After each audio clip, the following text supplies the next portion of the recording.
let me tell you a story of how I failed. Okay, I failed as an altar boy. One time, I'm standing. My dad was the priest of the church we were at, and he was reading the gospel reading for the day. And he's standing in front of the congregation. He's got this big. It's not a full Bible. It's just the 4 gospel books bound in a nice golden whatever, right? And it's opened up, and there's an altar boy on one side of him holding a candle, and I'm on the other side holding a candle, right? So I'm like at his right hand, basically standing there holding a candle. And I just started playing this game. How close can I get the fire of my candle to the paper of the gospel book?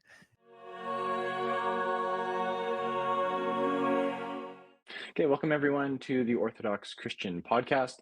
Today I have the pleasure of speaking with Father Yuri Hladio. And for those listening or watching, Father Yuri, why don't you take a second to tell us who you are and what you spend your time doing?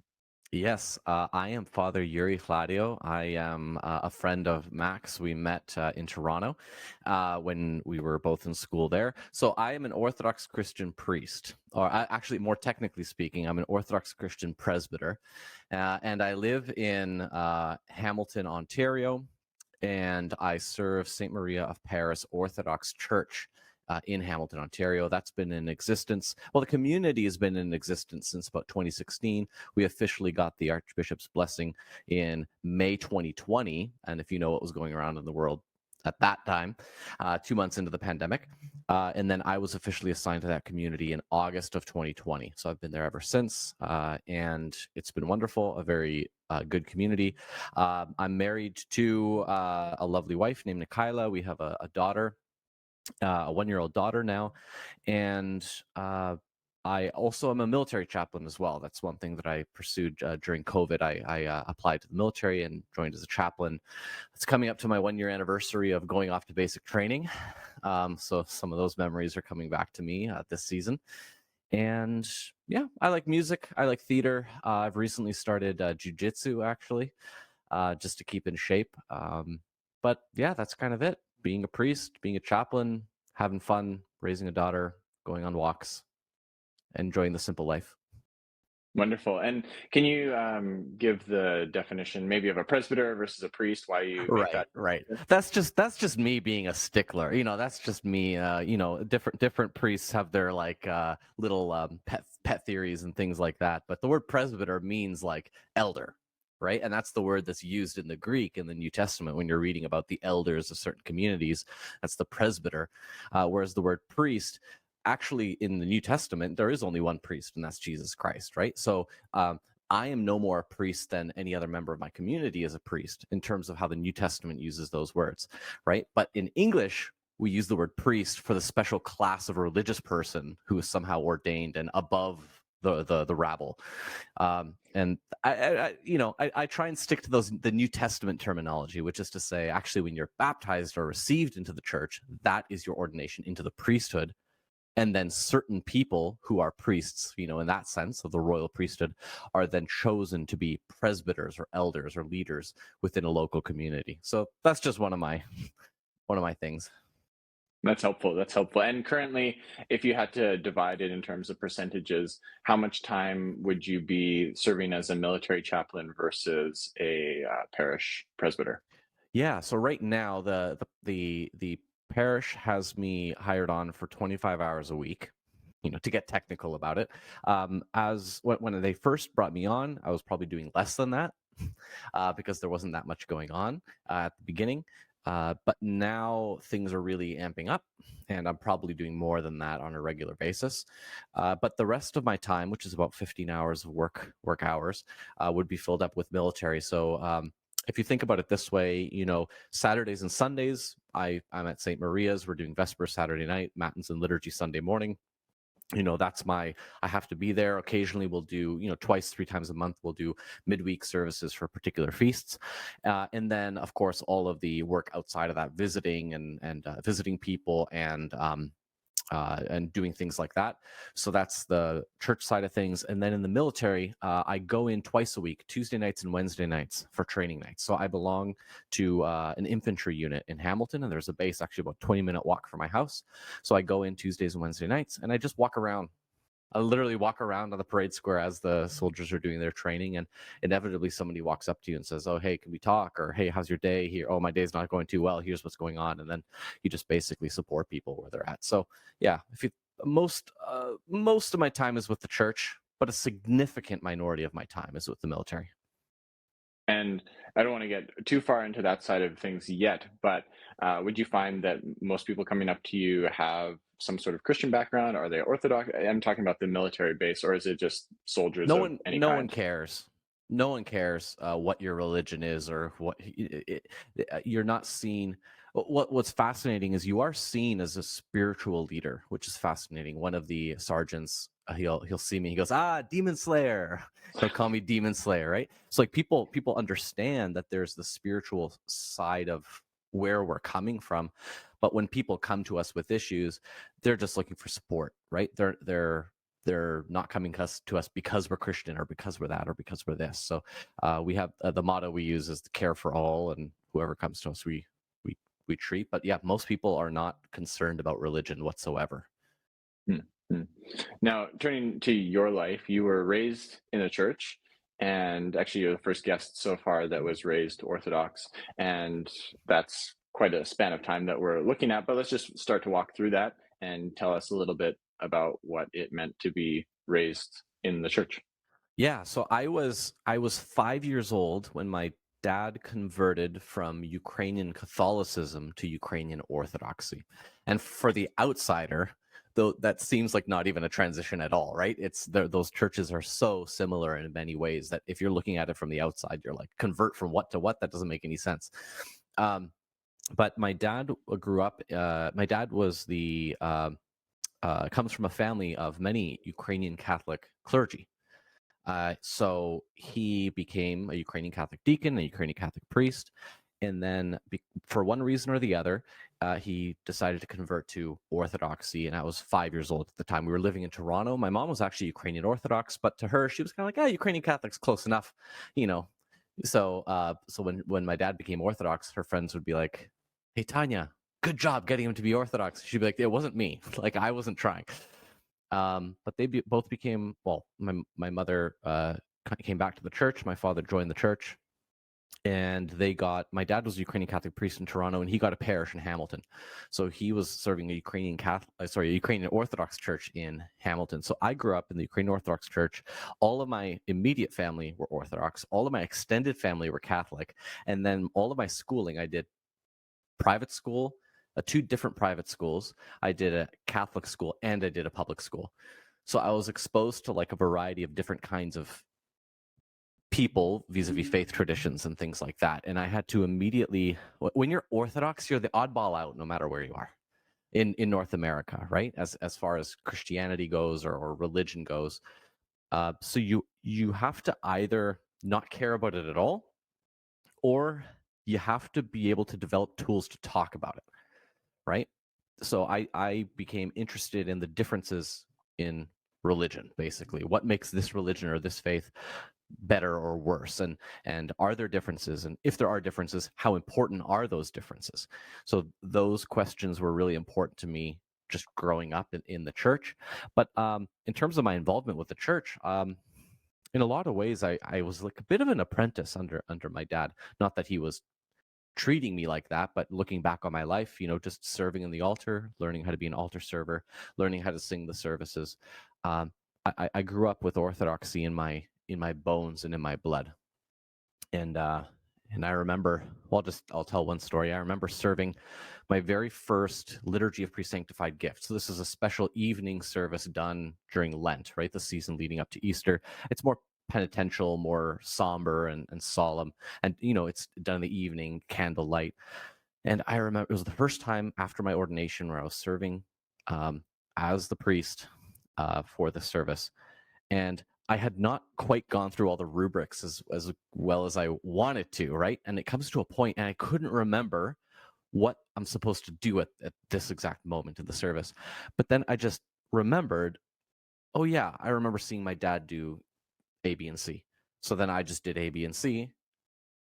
So it was this palpable moment of like, oh, it's in my blood, even though I didn't actually read how to do this. I just knew how to do it without having gone to school for it or without having studied that particular aspect formally. So yeah, I think that's, looking back on my life, that was a really valuable thing to have, kind of orthodoxy in my blood and in my bones. Mm-hmm.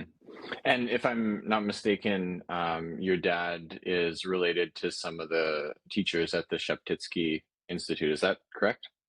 Yeah, so Father Peter Galadza, I think, started the Sheptytsky Institute, but that's my great uncle, so that's my dad's uncle. Yeah, so Right. those, that's the Ukrainian Catholic sort of royalty that my dad comes from. So yeah, we have some of those connections. Right, right. And if people aren't aware of the Sheptytsky Institute, I guess it's sort of the premier Eastern Catholic house of studies in Canada and potentially in North America, housed in the University of Toronto. So pretty prominent. Okay, that's interesting. And why don't you just tell us a little bit about the actual experience as a child? Because I know that for some people that are raised in the church, it isn't always something they come to appreciate immediately in childhood. Sometimes going to church can be a bit of a bore and it can be a bit of a drag. So it'd be interesting to hear about that, as well as what Christianity looked like in your home, in terms of, did you guys have prayer together as a family? Was it always in the actual church setting? But how did that carry through to the home life as well? Yeah, so let's start with the church. I mean, a lot of the there's a lot of stories that I could share. Uh, one of the okay, the most important thing is that I was involved, right? I was asked to serve in the altar. I was given responsibility, and I took on that responsibility and served.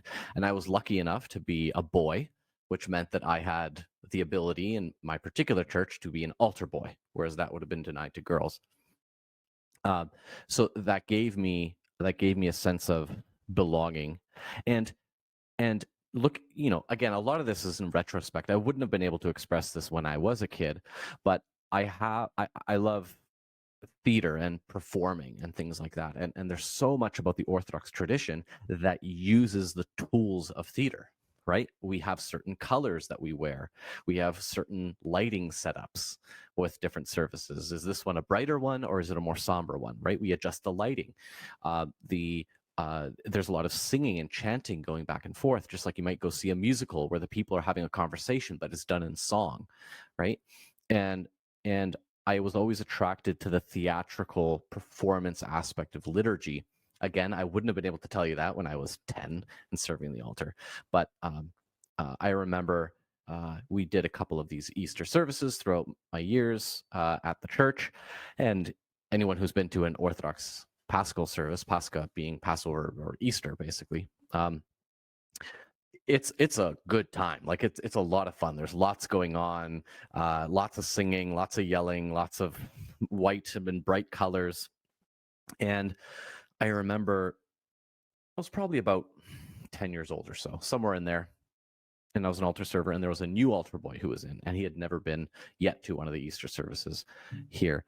So I just remember like being so excited to tell him about all the cool stuff we do on Easter. And apparently, my mother tells me this, that I would often say when I was young, Easter is the best, Mama. So there's something about that service that really captured my imagination, right? Again, looking back on it, it's that we embody the story that we're telling, right? There's a story that we're telling in liturgy, but it's not just that we tell the story, right? It's that we actually enact that story, right? And I think that is the thing that captured my imagination. And I remember one Easter, one thing we do when you first arrive for the Easter service, for those who have never been, it's all dark and it's somber and everything like that. And then you go outside the church, and there's often a procession that will go through, once or three times around the outside of the church back to the front doors.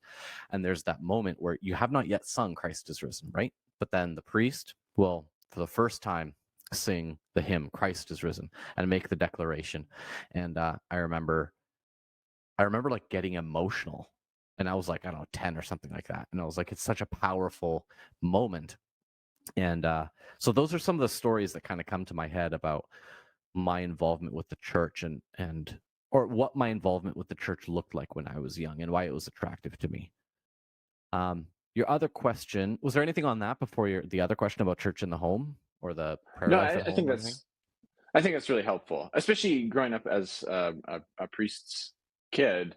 I think the stereotype is that they go off in some strange direction, really rebel against the parents. And I mean, we're not through your story, so maybe that comes later. But I think that it's really beneficial to see that as a 10-year-old, church was something that you really enjoyed. It was something you looked forward to, which I think that there's definitely kids that are in the same camp. And it's also, I think, really beneficial to have the children in, as much as it can be a difficult thing as, say, the kids are younger, to have them in the liturgy, because they get restless and they run around and they make noise and that sort You of thing. have to let them fail. But So let me tell you, yeah, okay, let me tell you a story of how I failed. Okay. I failed as an altar boy. One time I'm standing, my dad was the priest of the church we were at, and he was reading the gospel reading for the day. And he's standing in front of the congregation. He's got this big it's not a full Bible, it's just the 4 gospel books bound in a nice golden whatever, right? And it's opened up, and there's an altar boy on one side of him holding a candle, and I'm on the other side holding a candle, right? So I'm like at his right hand, basically standing there holding a candle. And I just started playing this game. How close can I get the fire of my candle to the paper of the gospel book? Just like I wonder how close I could get. And of course it lights up, and that's my symbolic, dad, you know. like, yeah, it's the fire of the word. My father, without breaking the stream of his reading whatsoever, just puts his hand over like that charred fire thing, and just like puts his hand there, and it like disintegrates, not disintegrates, smothers the little burning that's going on there.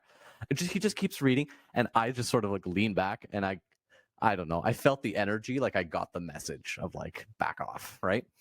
Yeah, but like I was given the opportunity by adults in the church to do something stupid like that. And that's the reason. That's sorry, not the reason, but that's one reason why I'm still in the church, right? And when you do empower young people to take on an active role in the community, there will be hilarious mistakes and frustrating mistakes, but that's the price of admission. That's the price of being a family, which is the church. You know, the church, the youth aren't the future of the church. The youth are the present of the church. You know. Yeah, absolutely. No, that's a good point, and it goes to that general sort of maxim or truth that the only way to learn is to fail.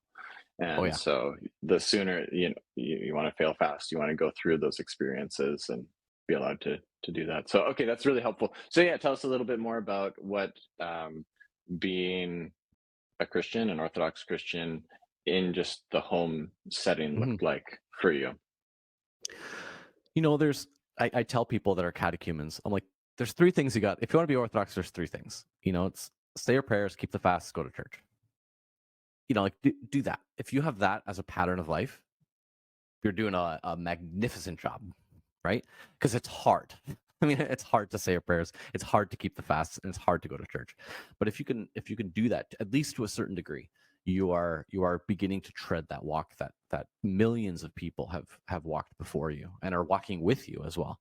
So at home, I would say that on a very basic level, those are kind of the 3 things that we did, right? Like we observed the fasts, but of course, you know, sometimes the fasts, at least on paper, can be very strict, right? No animal products, no wine, no fish, no, you know, no this, no that, no this, no that. And it's like, well, what can you eat? I don't know, dried, cold, raw vegetables. It's like, you know, so we as kids, we kept the fast, but not to that degree. So if it was Lent, we wouldn't have meat. And we knew that it was Lent because we weren't having meat, right? And we would observe those fasts in those small ways that we could. Whereas, you know, say my parents would fast to a higher degree. So we would see, not only would we be fasting to the degree that we could as kids, that was healthy for us or whatever, but we also saw the example of my parents as well. And then the other thing was prayer. So basically, we would just join my father for evening prayers, right? So it would say, okay, it's time for prayer. We'd go into his office. He has this icon corner, and we would say some prayers. And I remember being young, and I was the youngest of three, so I had, by the time my memory comes into play, I was probably about 4 years old. My brother was 8, and my sister was 7, right?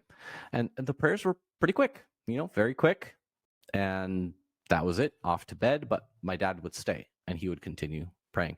So you always knew, like, when you left prayers, the prayers did not actually end. It was just that you were leaving. But then as we got older, we would stay longer, right? We would stay longer. And then I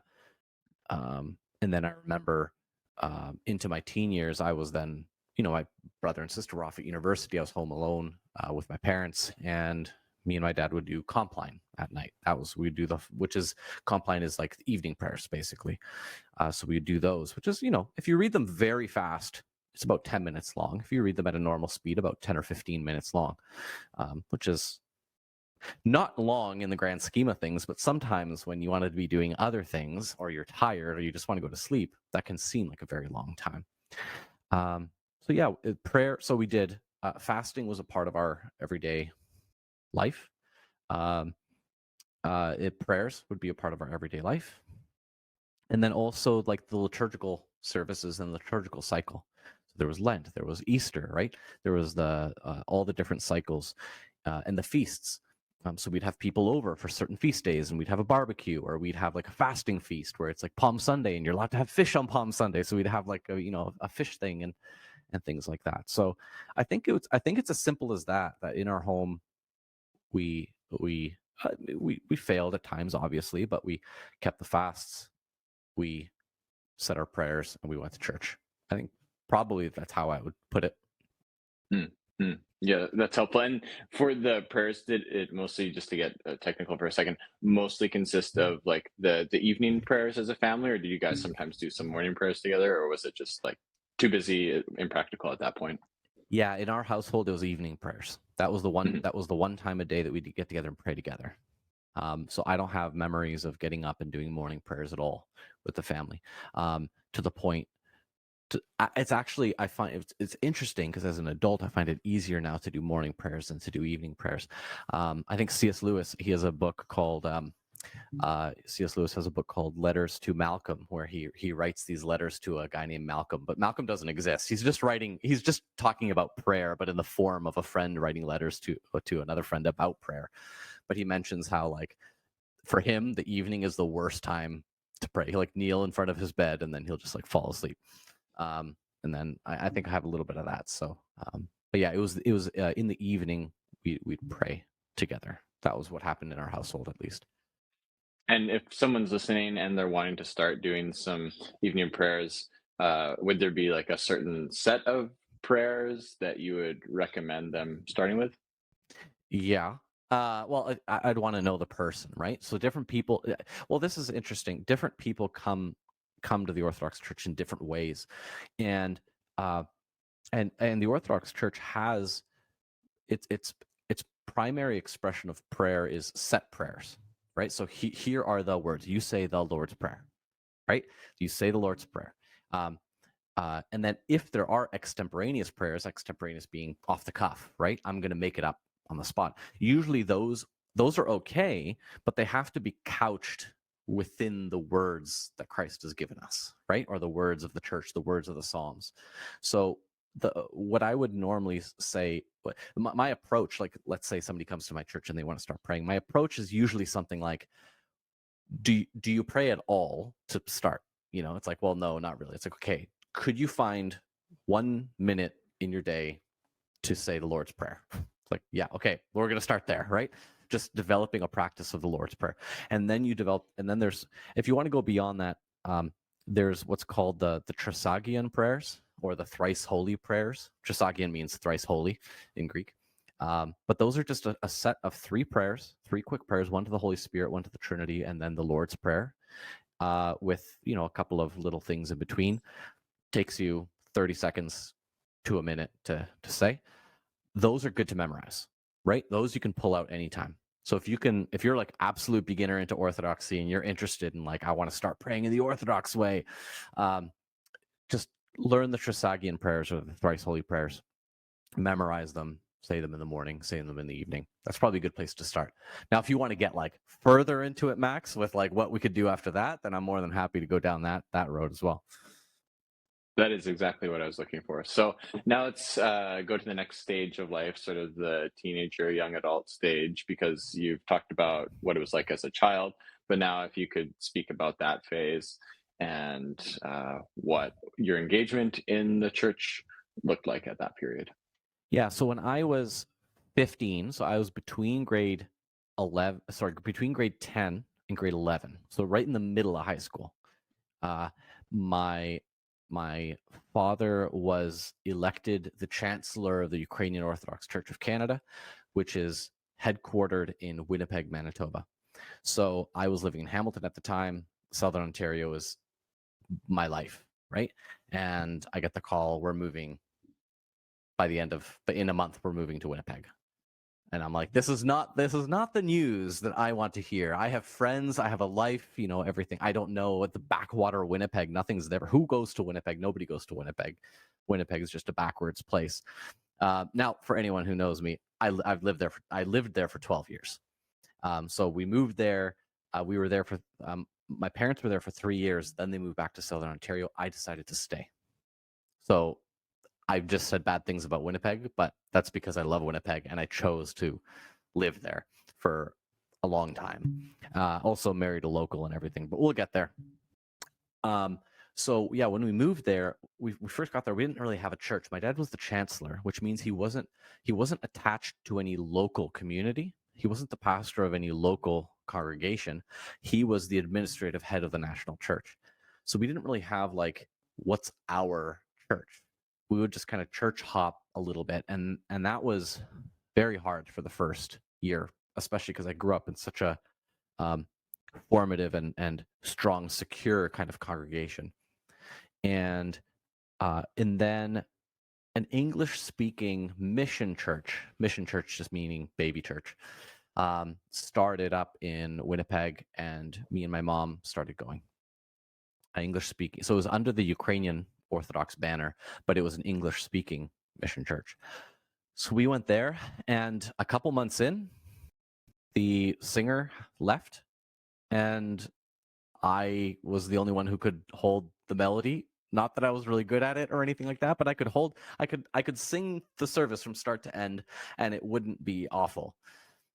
So then I became the de facto chanter or the singer for the church. And I liked it. Again, another example of I was given responsibility and a position of leadership or a position of a role in leading people in worship and things like that. And I was, I think, 16 or 17 when that happened, that's a big responsibility for a 16 or 17-year-old, is to learn how to sing the services and sing them on a weekly basis. So I did that for years until I was 23 or about 23 or 24. And the church unfortunately closed down. We just lost too many members. I think we were down to 3 or 4 families at that point. So the church decided to fold at that point. But a big reason why I think I think it would have been easy for me to have somewhat of a rebellious phase if I didn't belong to a church like that in which I was expected to be there on Sunday morning. Because I was there for many years, but I was there for 2 years while my parents were still around. And then my parents moved to Southern Ontario, and I stayed in Winnipeg. And I still went to church. I was alone in a city. I could have started whatever lifestyle I wanted to start. My parents were so far away. I was, 19 at that time. Time to spread my wings, time to rebel and everything like that. And, there was some degree of that. But I always attended church on Sundays because I was expected to be there, and I would sing the services, and I loved the services. There was times of doubt. There were times of like, oh, I'm being challenged on this philosophical thing or this theological thing. Especially because I was taking religion and culture I was doing a secular religion degree where we're studying the origins of the Bible and all this kind of stuff. And you can start to doubt, certain truths of Christianity in that context. How did the early church really start? Um, and even amidst my doubts, I would still attend church and love attending church.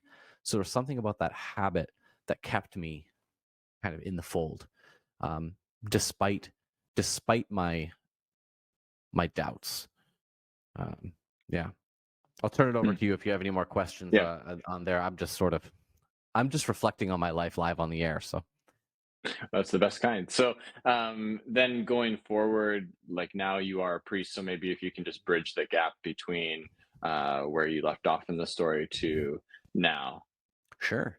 So I mean, the biggest factor in my life has been meeting Nikyla, the girl that would eventually become my wife. So I won't get into the whole story of how we met and everything, but we started dating, and at that point in my life, I was not like had no intention of being a priest. I had no intention of leaving Winnipeg.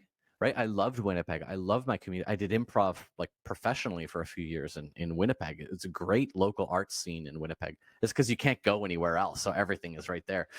Um, so I would, yeah, I loved Winnipeg. My wife could. I was getting sort of tired of my job at Starbucks, so I worked at Starbucks as a shift supervisor and a barista for I don't know 7 years. Right, that was how I made my living while I was doing all the other stuff I wanted to do, and um, I decided to like quit that job, and then I got a job as basically a social worker or helping um, inner city kids with job training. So that was in Winnipeg's North End, which is a needy area. And I made that switch because I knew there was something that I wanted to, or something more that I wanted to do with my life than just being a barista. But I wasn't 100% sure. And it was it was my wife who I forget. I say we were in a Starbucks. She says we were in a Tim Hortons, but where I had always been beating around the bush about priesthood and things like that. Because for a long time I was like, I don't want that, I don't want that. But then I was kind of like, I think that would fit, right? I think this is where I'm going. And she said, okay, you stop beating around the bush. Do you want to be a priest? And I was like, I think so. Yes. He's like, okay, now the truth has been put out there. Now we can actually like make a plan, right? But from that moment to being ordained, from that conversation with her to being ordained was 5 years. So yes, I may have said, yes, I think I want to be a priest. But at the same time, I didn't want to leave Winnipeg. And there was no way that I was going to get ordained if I wasn't going to leave Winnipeg. Right. There was, it seemed insurmountable how to actually become a priest. Uh, and then eventually, so at that time we got married. Father Gregory Scratch in Winnipeg. He married me and my wife. We were actually his first wedding. And after a few years of serving, I was the choir director at St. Nicholas Orthodox Church in Winnipeg, actually in Narrow, Manitoba, just north of Winnipeg. The opportunity came up actually to go to Trinity College in Toronto and study there. And then in conversations with the Archbishop Irénée, it was agreed that even though Trinity College it's not a seminary proper, like you're not going to learn to swing a censer and fold vestments, at Trinity College. But they have the Master's of Divinity program where you have to intern at churches and all this kind of stuff. So, and because the Archbishop knew of my previous kind of life experience growing up in the church with my dad and everything, he said, if you go to this program and get this degree, then I will kind of accept that as your education towards ordination. So I remember going to meet Father Jeffrey Reddy in Toronto, and I remember going into the meeting being like, I don't think this is going to work out. I think this is kind of stupid. I don't even know why I'm having this meeting. And me and my wife go into the meeting, chat, and I remember walking out of the meeting being like, this could work. Like this could work.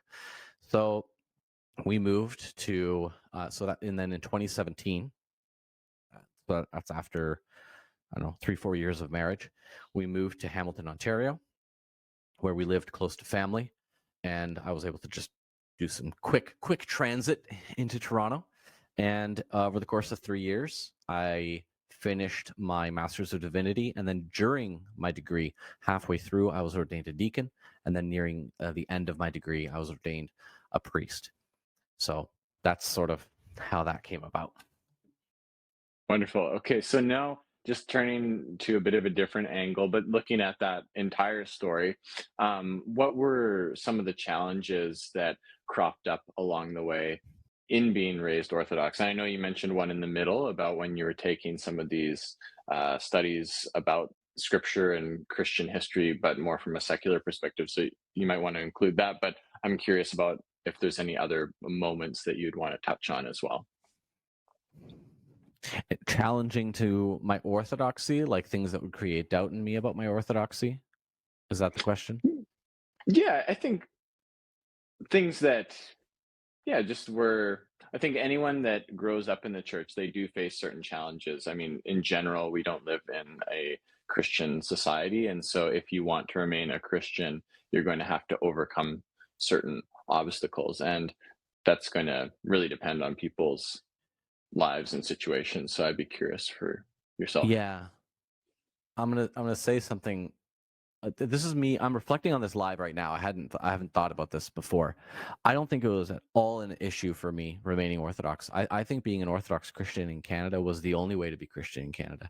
Like the I would be surrounded by friends who were wrapped up in struggles about certain aspects of faith and everything, and I'm coming in being like, why is that an issue for you? Like there are so many things that are issues for certain kinds of Christians that just aren't big deals in the Orthodox mindset, right? I'm trying to come up. I don't know. One example that comes up is something like there's the controversy of when Rob Bell's book Love Wins came out, right? And he expresses kind of a universalist image of whatever Christian or the of salvation or whatever it might be, and universalism being this idea that one day all beings will come to love God, and there won't be a hell, right? Even Satan himself will be converted or something like that. And like that, not that that's a mainstream Orthodox idea, but it's also not absent from Orthodox theology either. It exists there, but also just the ability to hold theological discussions that perhaps are have tension in them. That's something we do really well as Orthodox, right?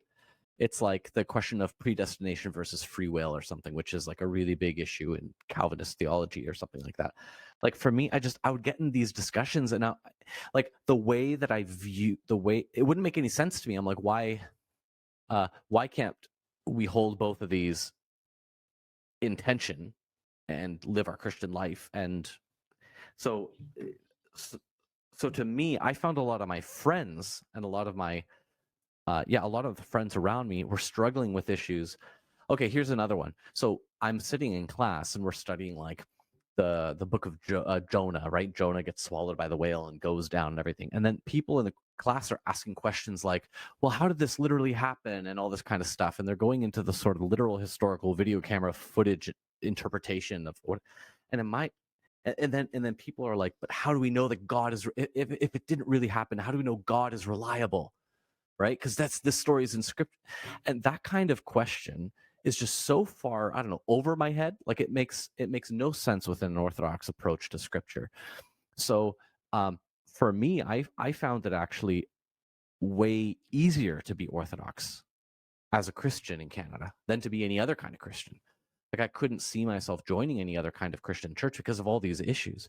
I remember in my young and stupider days, I would watch a whole bunch of debates on YouTube between like atheists and Christians, and you want to find the mic drop moments and all that kind of stuff. But a lot of the ways that the Christians would defend Christianity, I'd be like, no, no, no. Why are you doing that? Like, why are you defending it that way? That makes no sense.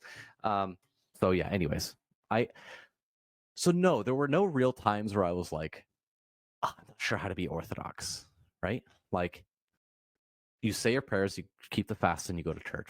Like that's what you do. And I don't know. I just saw all my friends struggling. That's helpful. I think that's really helpful. And if we can dive into that period when you were taking some of these courses that had a bit of a different angle, they were interpreting scripture from more of a secular worldview. How did you find that? What were maybe some of the helpful aspects of that, and some of the challenges that you had to overcome there? I really liked it. Like, I really liked it, but part of the reason is I also had really good professors.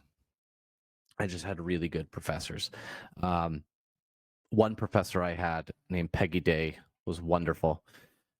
We did a course called Women in Ancient Israel, and it was her, my professor Peggy Day, me, and one other woman. That was the whole class, right? But every week she would assign 1 to 3 academic articles written usually by women, and it would be about the stories that involve women in the Old Testament, right? So you would read these articles, and then she would never tell you whether she liked the articles or not. So there was actually a span of good scholarship and bad scholarship, good writing, bad writing, things she agreed with, things she didn't agree with, all scattered throughout, but she wouldn't tell you. So you'd come, and it was stressful for me because I would come to class as the man and be like, I don't think this lady understands this passage in scripture, right? But it was really useful because sometimes she'd be like, "You're absolutely right," and sometimes she'd be like, "Well, I think you're off here." And especially coming from a faith background where you hear about the story of, let's say, Adam and Eve, right, from time immemorial, you grow up with that story, and then it's an extreme challenge to look at it with new eyes. Right, it really is. It really genuinely is a challenge. I remember asking Dan Opperwall, who's a mutual friend of ours, who he's the parish council president at St. Maria's here in Hamilton. He was one of the professors at Trinity College, and I asked him one time, because there's this cliche that seminary is the place where faith goes to die, right? The people that, there's this trope that people go off to theological school or religious whatever, and they actually lose their faith in studying their faith. And I said, seminary is the place where faith goes to die. Do you agree? And I'm just testing my professor, seeing what he says. And I think he had the most brilliant answer, which was, yes, absolutely, it has to, but it also has to rise from the dead again, right? And that's what education is. Like, you're the point of going to school, and I think studying the Bible, studying early Christianity, studying how the Bible as literature from a quote unquote secular perspective gave me the tools to be able to talk about it in contexts outside of the way that the church talks about it, but also to be able to marry the best parts of what modern scholarship has to offer with the tradition of the church and the fathers and mothers interpretation throughout the centuries.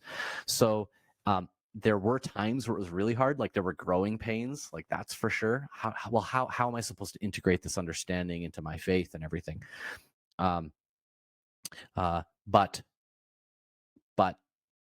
do you know what holds the scriptures together? It's the liturgy, right? If you don't have the liturgy that glues the scripture together, that actually acts as the thing which enables you to lift the text off the page and into your body, then the most important thing becomes these like reductionistic sort of literalistic readings of scripture, right?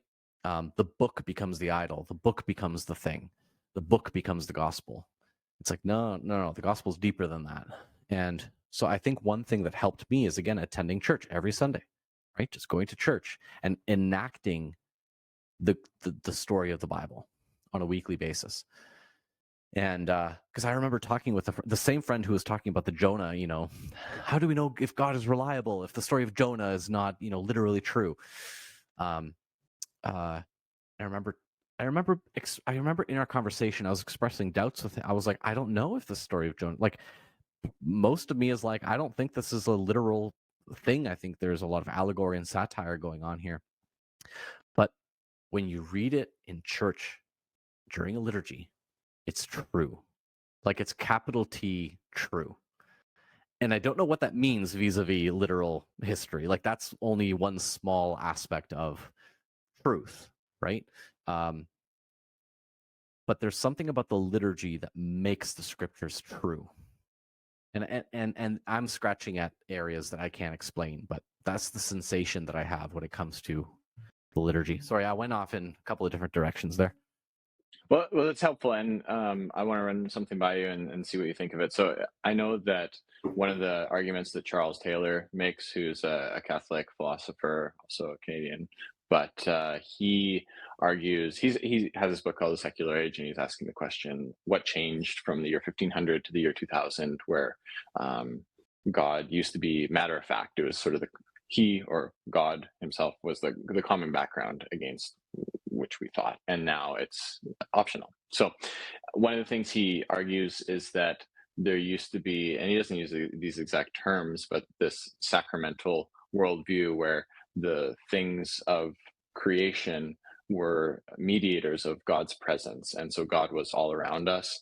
And now we have sort of evacuated God from the cosmos, and we then put a lot more pressure on Scripture itself. Like everything's riding on that, say in a Protestant setting. Whereas I think in Orthodoxy, it does retain that sense that the world is a means to God, and ultimately Christianity is about communion with God. It's not just about reciting the book and the scripture, and that the scriptures themselves fall under that umbrella of something. It's like a sacrament. It points us towards Christ. It unites us with him, and the place that happens in a very profound way is within the liturgy, like as the people of God gather together to worship God. And this is what has been going on since the beginning of Christianity. Like these documents were public documents. They weren't just private individual things. And it's only with the advent of the printing press and so forth, and the distribution of these, which is a wonderful change, but it wasn't that case originally. Like these were somewhat rare to come across, and it would be more of a community thing. So I'm just curious what you think about that notion that it's been a shift away from this sacramental understanding of the universe, and that the Orthodox Church is a place where that's still a live option. Yeah, I mean, it's so eloquently and well said by you. I'm not sure what else to add to that aside from just saying I think that I see that as being right. My perspective on what's going on, what you just said, matches what I'm seeing, or what I think I see. I think that Orthodoxy is uniquely positioned in North America and in the world, but I can speak about the Canadian context, is uniquely positioned to be a Christianity which incorporates the best of the pre-modern way of approaching, or the is the best poised to make real in people's lives the biblical imagination, right? The scriptural imagination, because we've in the past 500 years we've really reduced Christianity down to a set of propositions and a set of, well, sign on this dotted line and that's what makes you a Christian.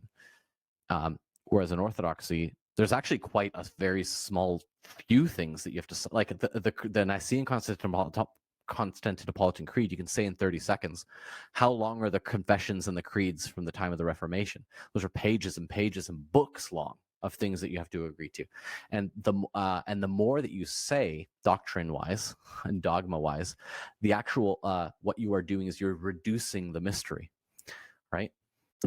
So I'm not going to keep going down that road because I could go for a while, but I think Orthodoxy is uniquely posed to present people with a Christianity which gives them the best shot at embodying the biblical imagination.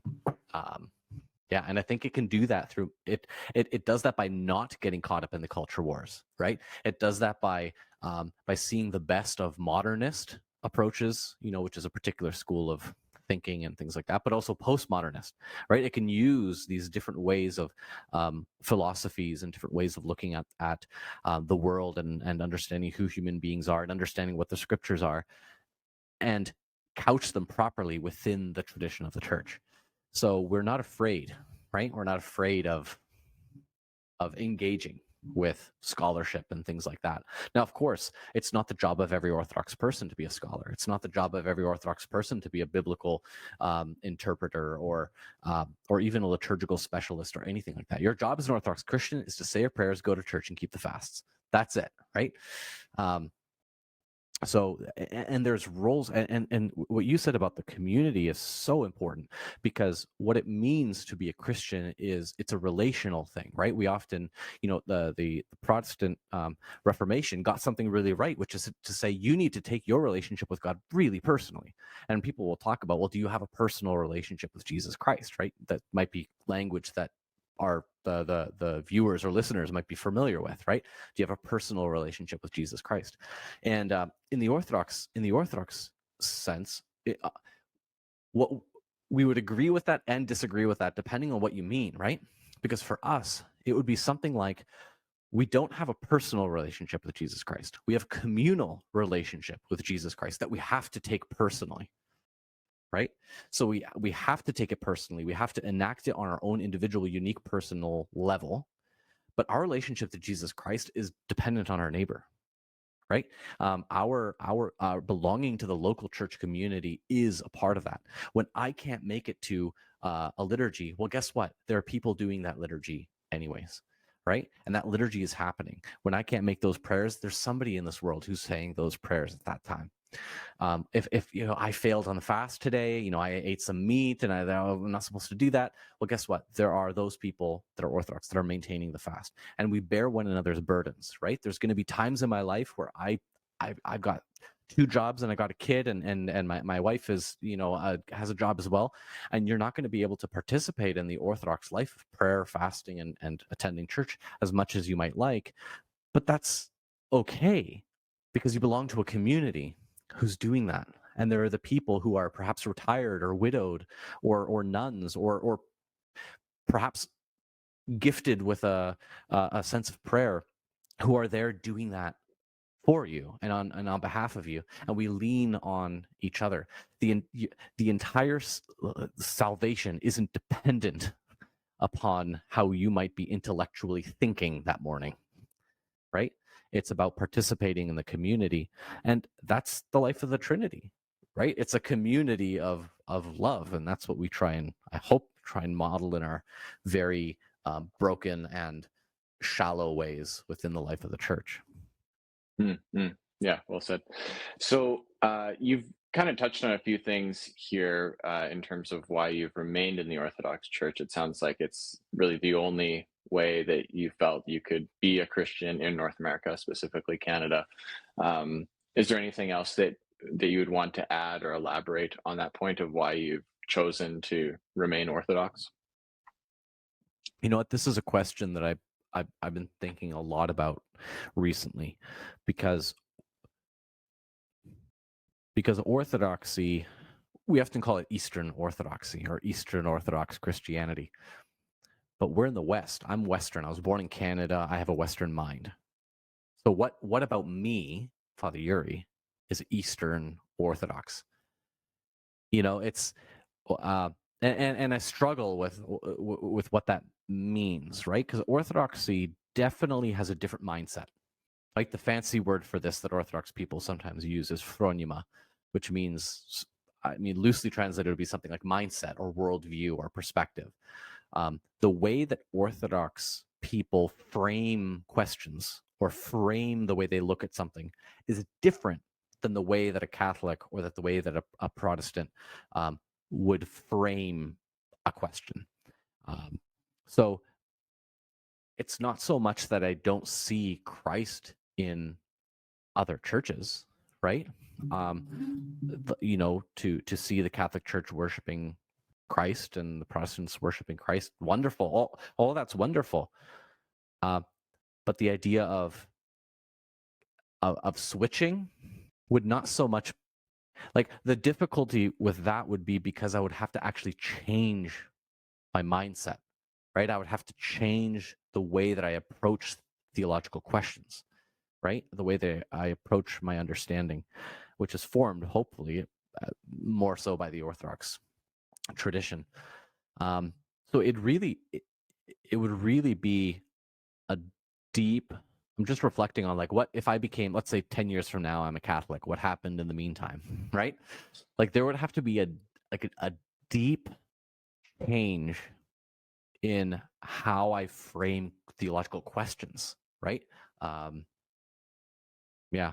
Oh, I'm thinking out loud right now, so you're getting whatever's coming out. Well, it sounds like you are content and you have access to the resources that you need. Like you're satisfied with the way of life that's offered and with the connection with God. And so there isn't a motivation. And it sounds like that's kind of been the case throughout, actually. It doesn't sound like there's been a moment when you're young or in that middle period, or, well, obviously not now, but going up to now where you've really felt lacking in some respect. Mm. So, There's which apostle said, like, where else are we going to go? You know, right, like right. that's Yeah. really been my attitude. Like the Orthodox Church is Noah's Ark, which means that it's full of stinky animals that are pooping everywhere. Like that's what it is. But where else are you going to go? You know, like it's not the prettiest place, right? It has, just like any single other organization run by human beings, there's backbiting and betrayal and hurt. You know, often the holy people of God throughout the centuries that have been canonized and recognized as saints are those who precisely were persecuted by the church.